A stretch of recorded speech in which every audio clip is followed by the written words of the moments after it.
Hello, ladies and gentlemen. Welcome to the Friday Ramblings. I am your host, David. That makes me the Bardic One, because the Bardic One is the host of the Friday Ramblings. We're going to close out February with a little bit of a group rundown. A little intro course to some of the great professional wrestling managers of all time. Now, some of these gentlemen and lady could easily get a whole vlog episode on their own, and I may do that in the future. This is more of a quick introduction to basically the different styles of wrestling managers and an introduction to the individuals, just to make it a little easier for folks who are not big wrestling fans to get a sense of exactly what a manager can do and how varied their style can be and where they can originate from. With this in mind, we're going to dive right into it because, as I said, we have 4 individuals to highlight and we want to give them all a decent amount of time. So let's get to it. First up, we are going to have our femme fatale of the group, and trust me, she is definitely fatal if you cross her. Sherry Martel, who was born on February 8th, 1958, and sadly did pass on June 15th, 2007. She had a few names in her career besides the base Sherry Martel. Her real name was Sherry Schrull, later Russell, upon being married. Or, excuse me, she was Russell, and then Schrull was her married name. Blah, blah, got that backwards. But she was born in Birmingham, Alabama. She was known, while she wrestled, as besides being the only female on our list, she's the only manager on our list today who is somebody that had a noted wrestling career before they got into managing. As I said, this is part of our how people get into being a on-screen manager. She had been a wrestler. Women's wrestling kind of hit a low point in the American wrestling scene, so she transitioned into managing. And that is the main focus of what we're going to discuss with Sherry. We're just going to give a quick rundown of her wrestling career. She was a multi-time champion in the AWA, as well as a one-time champion in the WWF, now currently known as WWE, holding their original version of the Women's Championship. She would be known as Sensational Sherry, Sensuous Sherry, and during her managing career, when she would play heel, Scary Sherry. Due to the fact that she, as a trained wrestler, specifically one that did early in her career train with men, was more than capable of getting physically involved with the guys out in the ring that were messing with her client. So real quick, it was during her WWF run that she began full-time managing, specifically in 1989, where following WrestleMania 5, in which Randy Savage had lost his championship, and as a longtime manager, Miss Elizabeth, Savage was himself recruited by Sherry Martel, and she managed him for 2 years, during which time he would rebrand himself the Macho King upon winning the prototype version of the King of the Ring, as opposed to the current version, which is won in an annual tournament. The prototype version was basically an honor originally given to Harley Race that was kind of, even though not a championship, still occasionally won and lost in title matches. It's a little weird. Basically, it was a way for WWF to refresh people's gimmicks. But since she was managing the Macho King, Sherri Martel crowned herself Queen Sherri. As I said, they lasted for 2 years, during which Macho Man would feud with Ultimate Warrior in a noted feud that would lead to the breakup of the two, as Randy lost a loser must retire match, and Sherri, being upset at him and the fact that she can't manage somebody who themselves doesn't have a job, turned on Macho Man, who was saved by Miss Elizabeth, who had been watching from the crowd, thus giving him a little bit of a happy babyface ending. Macho would, of course, continue to wrestle afterwards because it was a storyline retirement, and in professional wrestling, storyline retirements mean we're just taking him off the roster for a few months, maybe a year at most. Sorry, children, but sometimes retirement doesn't mean retirement. She would briefly manage Ted DiBiase. However, her most well-known client in the back end of her WWF run as a manager would be the recently turned heel and single star Shawn Michaels. She was part of his rebranding package from a rocker to the Heartbreak Kid, including not just managing him, but singing the first version of his iconic Sexy Boy theme, during which she would proclaim that she finds him to be the sexy boy. These days, when you hear him come out, he uses a version where it's sung by himself, and he declares himself to be the sexy boy. I think the Sherri Martel version works better because it kind of plays into that whole thing I always say. If it's like, dude, if you're the only one calling yourself good looking or smart or, champion, whatever, clearly you're the one mistaken. But then again, I was never a big fan of the Heartbreak Kid gimmick anyway, so. But Sherri Martel would manage Shawn up until he used her as a human shield in his feud with his former partner Marty Jannetty.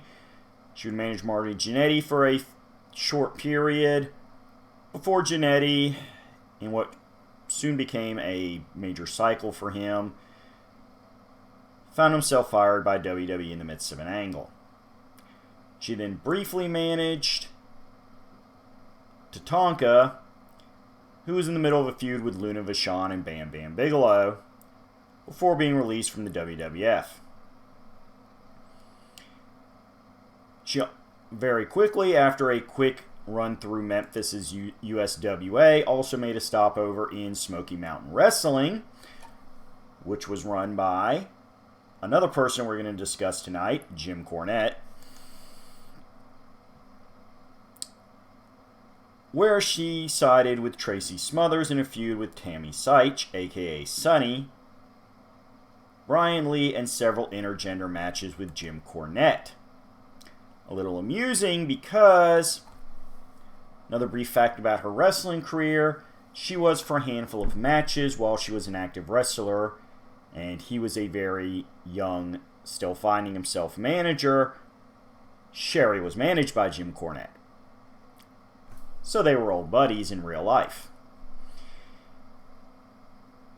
She then worked a real quick brief stint in ECW managing Shane Douglas before turning on Douglas in a tag match with Brian Pillman. Also briefly wrestling once in a one-off match against Malia Hosaka at the November to Remember pay-per-view. This all led to her run in WCW in the mid-90s, because basically everybody who worked in the WWF in the 80s and early 90s ended up going to WCW in the mid and late 90s. It was a thing. Martell was originally planned to manage Kevin and Dave Sullivan against Missy Hyatt and the Nasty Boys, but after Hyatt was fired in February 1994, the proposed rivalry went on with no managers for either team. Martell then made her debut using the sensuous Sherry name and managed Ric Flair.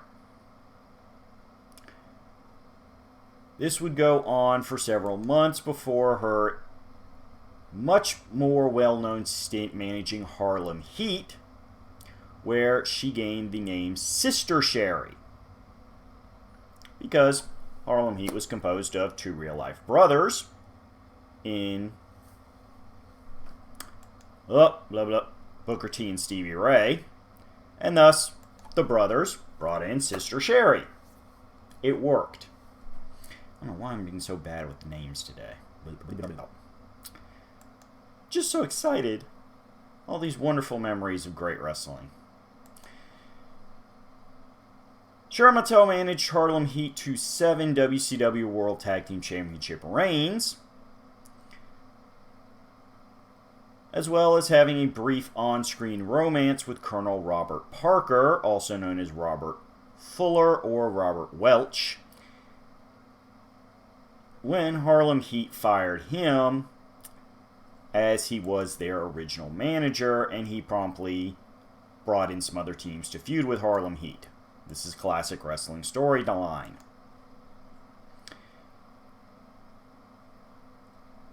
Later on, after leaving WCW, Martel would return to wrestling,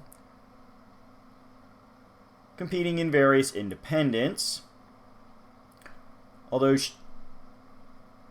she did make 3 brief returns in WCW's final months, appearing at the Sold Out 2000 pay-per-view, the January 19th, 2000 edition of WCW Thunder, where she had a match with Medusa, and finally having a match with Mona, aka Molly Holly, which Sherry also lost.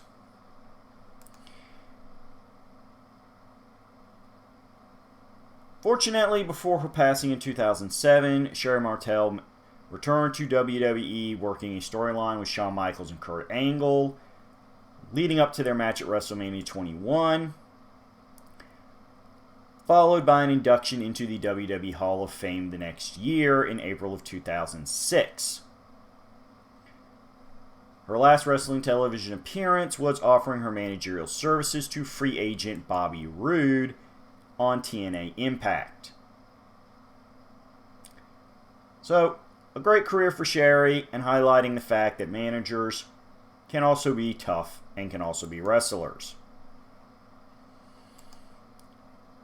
Speaking of somebody who did wrestle once in a blue moon but made sure to never make himself look tough, the aforementioned Jim Cornette. Now, Jim Cornette, also known as James E. Cornette, depending on which era and promotion you're watching him in, was born on September 17th, 1961, and retired from managing in 2017, although he had been doing it very sporadically those last several years. He did officially retire in 2017, mostly due to the success of his still running 2 podcasts, the Jim Cornette Experience and the Cornette Drive-Thru, both of which are co-hosted by longtime wrestling fan Brian Last, who has several podcasts of his own.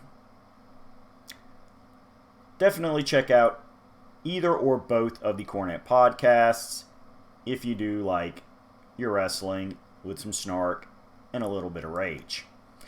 Because Jim Cornette is definitely known for his short temper, both on-screen and off-screen.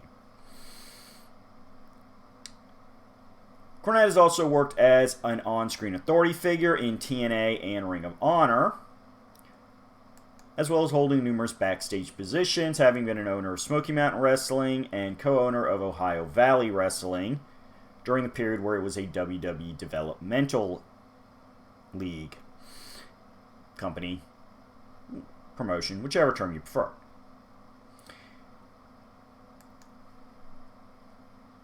we are focusing on Jim Cornette's professional wrestling career.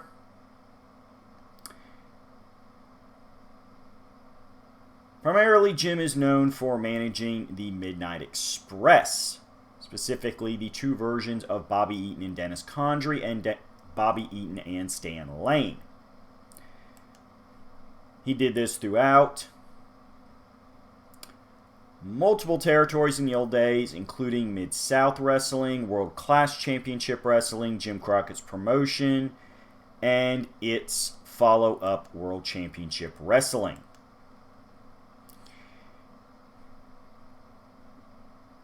He would also manage, as I said, the aforementioned Sherry Martel, as well as various other wrestlers like Jesse Barr, Exotic Adrian Street, and various others.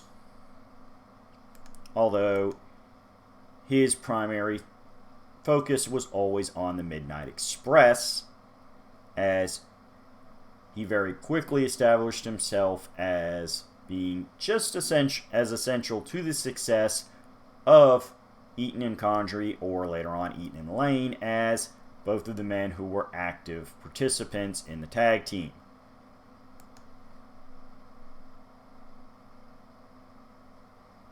WCW would be where Cornett first started working a lot of his initial backstage positions as a booker, which helped him in the subsequent Smoky Mountain Wrestling and Ohio Valley Wrestling. And the teams he primarily feuded with, iconically along with the Midnight Express, include the Legion of Doom, aka the Road Warriors, again depending on which promotion you're watching them in, the Fantastics, and the most famous Midnight Express feud and the most long-running one of all time, the Rock and Roll Express. They also briefly feuded with the Four Horsemen, although Tully Blanchard and Arn Anderson's departure from WCW cut that feud short. A fact that Jim Cornette laments to this day, as it looked like it was going to be a huge money feud for all people involved.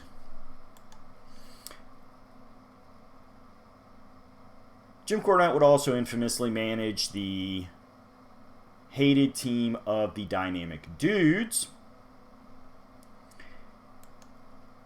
as part of an angle where the babyface Dudes and the heel Midnight Express were both vying to be the primary focus of Jim Cornette's managerial skills. The proof that the Dynamic Dudes was a failed experiment came at the blow-off of this angle, or at least the turning point of it, but which really should have been the blow-off, when Cornette turned on the Dynamic Dudes, and instead of getting the massive babyface pop as the sympathetic victims, the Dynamic Dudes got booed, and the Midnight Express got the babyface pops because the fans hated the Dudes. Things like this is why Jim Cornette left WCW. He did briefly return after starting up Smoky Mountain Wrestling as part of a talent trade deal in which he brought his Smoky Mountain's top heel team of the Heavenly Bodies, composed of Stan Lane and Tom Pritchard. However, the departure of one booker for the next led to this not being much of a stint. He then began a talent trade deal with WWE, which also saw him manage the Heavenly Bodies on a few shows, before venturing into his much more famous clients, a group collectively known as Camp Cornett. Initially, he managed Yokozuna. However, he then began also managing British Bulldog and Owen Hart and Vader, who would help oust Yokozuna from Camp Cornett, leading to a babyface turn for Yokozuna. On a sad trivia note, Jim Cornette is the only surviving member of Camp Cornett, as Yokozuna, Vader, British Bulldog, and Owen Hart are all no longer with us, having died at various points of various reasons. Cornett would also briefly appear in Extreme Championship Wrestling, attacking Tommy Dreamer with his iconic tennis racket as part of the WWF ECW rivalry angle. Cornette's last major managerial role in WWE was managing the NWA Invasion Group, an angle done to help promote a newly restructured and suffering financially NWA. That part of the angle did work in that their membership rapidly ballooned, bringing in the money needed to keep the company afloat under Howard Brody. However, the entire experience on screen pretty much was the NWA guys either fighting with each other over the NWA branded championships that were brought in as part of the angle, or getting their butts kicked by the WWF guys. Cornett has claimed that this is a result of Booker Vince Russo never liking the NWA and being obsessed with proving the WWF's superiority over all other groups.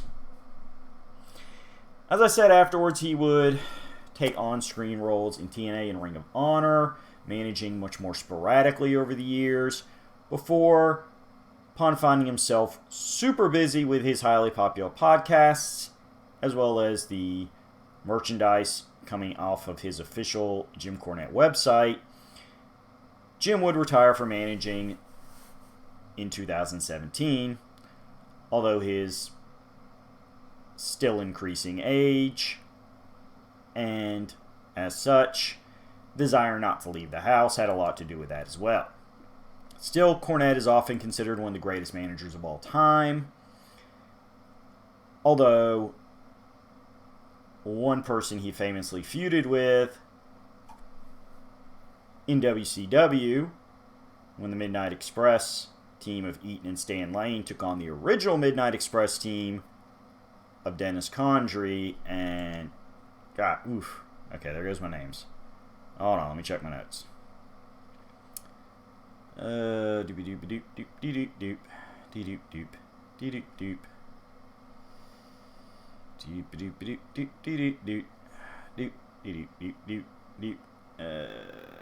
Okay, I don't have those notes. I want to say it was Dennis Condrey and... you know what? We'll cover that later, because I'm definitely going to do a video on the Midnight Express. But either way, the original Midnight Express, which was actually composed of the first two men to wrestle under that tag name before we got to the duo of Condrey and Eaton, and later Eaton and Stan Lane, were managed by a gentleman then known as Paul E. Dangerously, more famously known in modern times as Paul Heyman.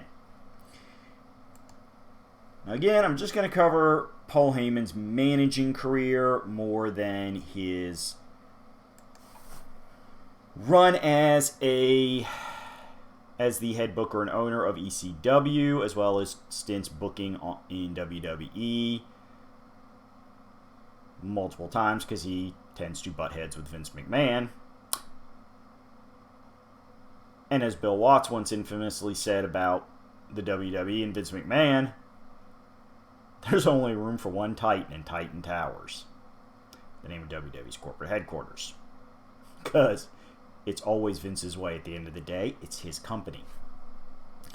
Still, Paul Heyman has a long career as a manager, starting in WCW,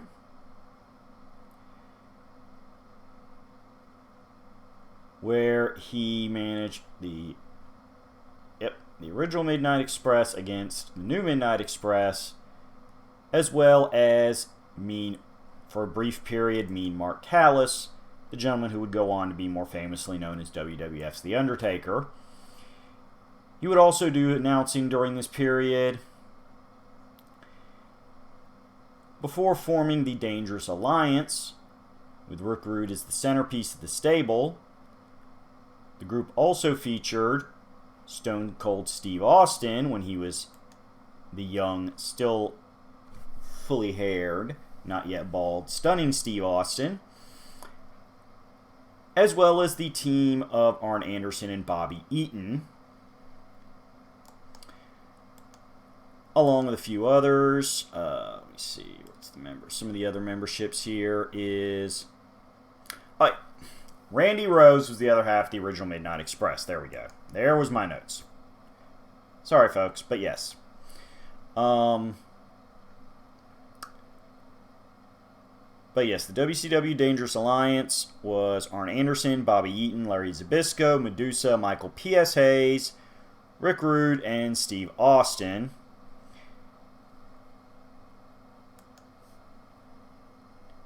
Heyman, as Paulie Dangerously, would then eventually get himself in trouble with management, go to ECW, where he started off as a manager before taking over, and as a manager formed a different version of the Dangerous Alliance, composed of gentlemen such as Doug Gilbert, under his Dark Patriot persona, Don Maraca, Eddie Gilbert, Jimmy Snuka, Shane Douglas, Sabu, and Taz. However, it was as Paul Heyman that he famously began managing in WWE after ECW folded and the ECW/WCW alliance that feuded with WWF on WWF TV.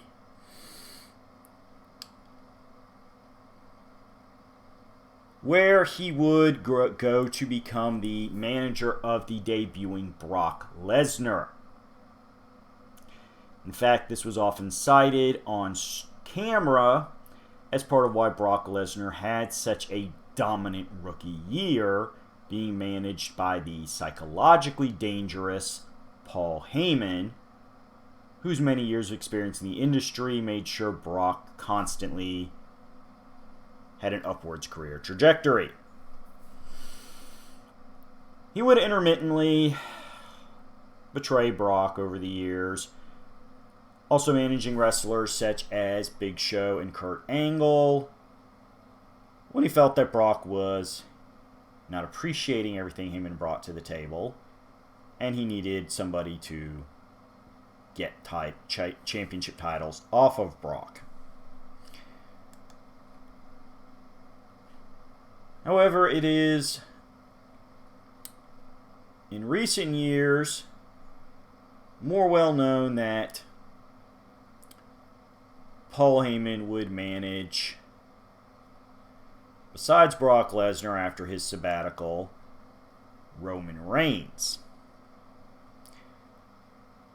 Reigns, despite already having a long career in WWE, went through a massive repackaging a few years ago, declaring himself the Tribal Chief, a nod to his real-life Samoan heritage, and under Paul Heyman began a dominant multi-year reign as champion, which, as of the time of this recording, and most likely when this video goes live, still going on uninterrupted.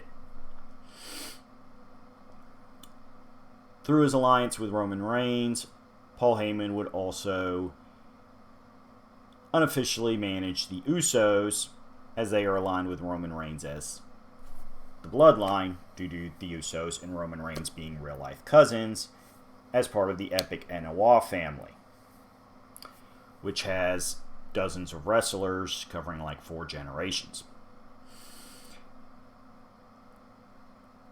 Paul Heyman, simply put, is, at least on camera, a classic New Jersey yuppie.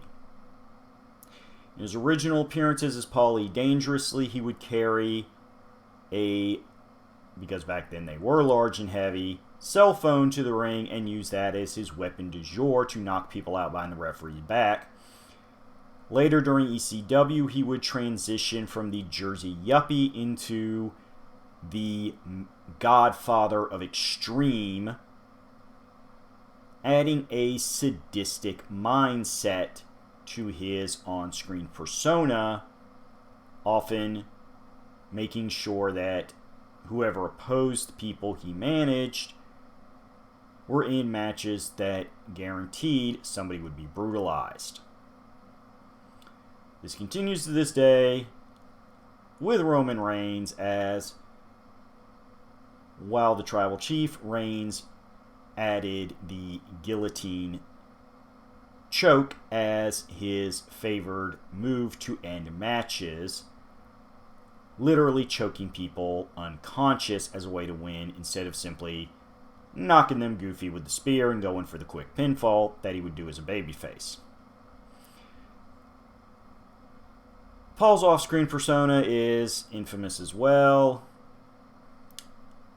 being referred to by Cornett as the kind of man who would rather climb a tree and tell a lie than stand on the ground and tell the truth. Still, a lot of people respect him, and among the fan base, the term Paul Heyman guy has been applied to many wrestlers over the years, especially those on the independent scene or in developmental levels, to refer to somebody who has great potential, as Heyman tends to make stars out of people, famously being the driving force behind CM Punk's rise to the top in WWE. However, when it's all said and done, the thing about Heyman is he's the kind of guy that, like Jim Cornette, will always make sure he has a backup plan. And when it's all said and done, no matter how many small failures he has, always end up on top.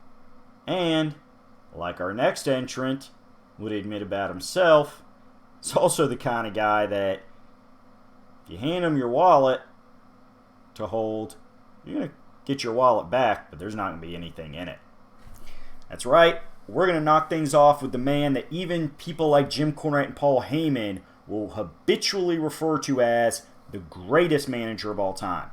We're going to run this one down real quick because we already hit 30 minutes, and I do like to keep these ramblings short enough that you can enjoy them any day, any time of day, no matter your schedule, because I do care about you people, and I don't want to selfishly monopolize all your time. The man, the myth, Bobby the Brain Heenan, occasionally known as the Weasel, due to his habit of saying anything to get out of the beating he so richly deserves. Bobby Heenan was born on November 1st, 1944, before passing on September 18th, 2017. His billing as the greatest professional wrestling manager of all time was known primarily for his skill in elevating villainous on-screen talent by drawing negative reactions for himself and his wrestlers from the crowd, no matter where in the country he was and who he was managing.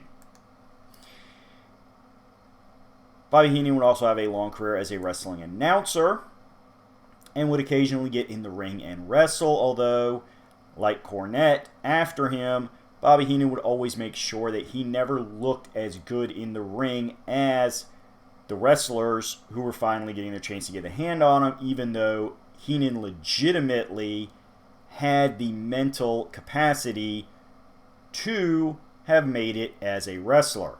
He simply lacked the physical build and the desire to work out enough to get it. Heenan himself often said that he was in the wrestling business because he loved it. And frankly, getting tossed around the ring every night, sometimes for up to an hour at a time, which is what his wrestlers would have to go through, didn't sound that fun to him.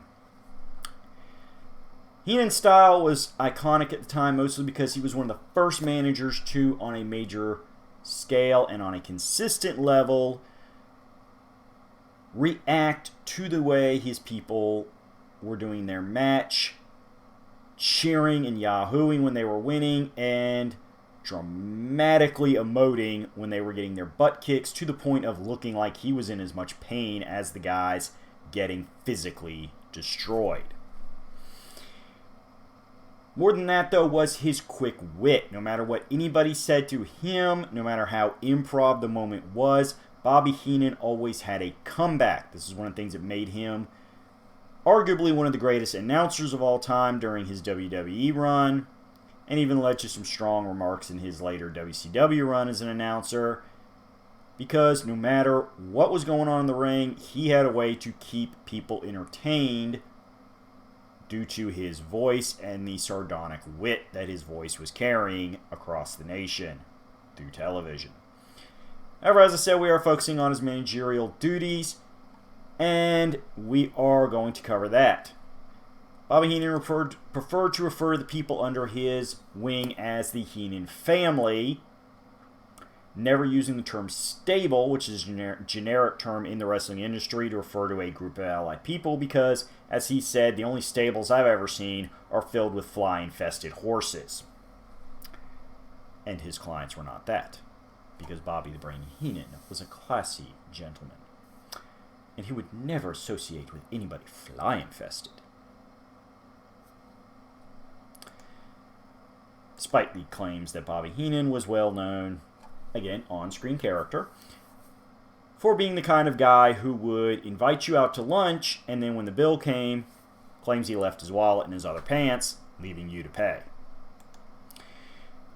Among the iconic Hall of Famers that Bobby Heenan has managed in the AWA, NWA, WWA, and WWF/E is the tag team of the Blackjacks, Lanza and Mulligan, Bobby Duncombe, Ken Patara, Nick Bockwinkel, Ray Stevens, Stan Hansen, Sergeant Slaughter in his original persona of the Super Destroyer Mark II, Austin Idol, Ernie Ladd, Carl Cox, Professor Toru Tanaka, Ron Bass, the masked superstar who would go on to greater fame as Axe of Demolition, Angelo Poffo, Baron Von Raschke, Chris Markoff, Jimmy and Johnny Valiant, Adrian Adonis, the Barbarian, Big John Studd, the Brain Busters, Andre the Giant, Buddy Rose, Haku, Harley Race, Hercules, the Islanders, the team of Haku and Tama, King Kong Bundy, Lex Luger, Mr. Perfect, Paul Orndorff,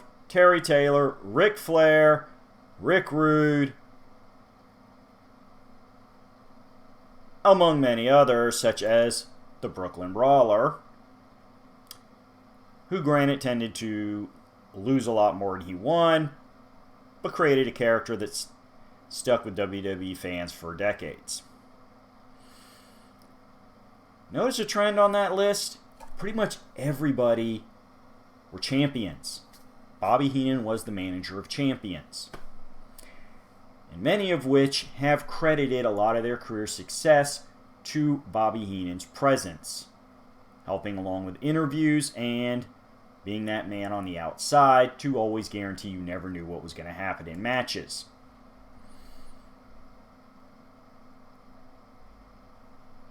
Still, Andre the Giant was probably his most famous managing client, due to the fact that Bobby Heenan was behind Andre's heel turn that led to the match with Hogan at WrestleMania 3. Again, on screen, responsible, and that being one of the most famous wrestling matches of all time, clips of which have been seen by people who have never watched any other piece of professional wrestling. Hogan slamming Andre with Bobby Heenan at ringside is an image that is a part of American pop culture. Bobby Heenan himself stayed a humble man throughout his career, and, as we said, did pass on in 2017, leaving behind a wife, daughter, and son-in-law who he loved all of them greatly. We love you, Bobby, and we will definitely discuss you more in videos in the future.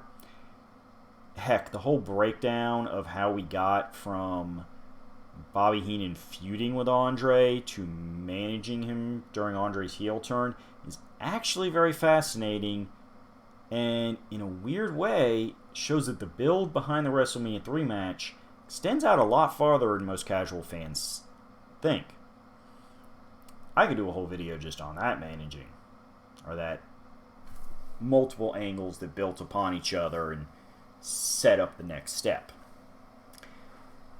Still, Bobby Heenan, we salute you. Paul Heyman, we salute you. Should probably do it with that hand. Hey, 2 for each. Jim Cornett, we salute you. Sherry Martell, we salute you.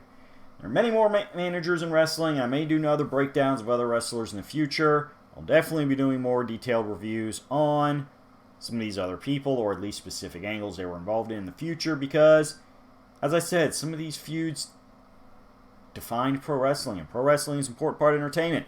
That's what Roulette Productions brings you every week.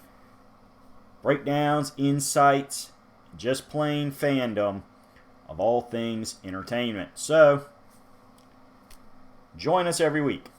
Hit that subscribe button, click the bell for the notifications, leave us comments on ideas you have for the future. As long as it's something that I can talk about with a generally positive spin, I'll be willing to talk about it if it's entertainment. Heck, it can even be behind the scenes stuff. Check out our wonderful playlist archive. I've gone in depth on lawsuits that affected entertainment, including both movies and video games, as well as other kinds of behind the scenes peeks. So, you know, we're going to hit all corners and all places in between when it's all said and done. Every Friday I'm here. Join me. Next month we're going to have some more, because that's what I bring to you. Lots of love, criticism that is constructive, not just blind hating, and plenty of rambling, because that's how I roll. Bye-bye.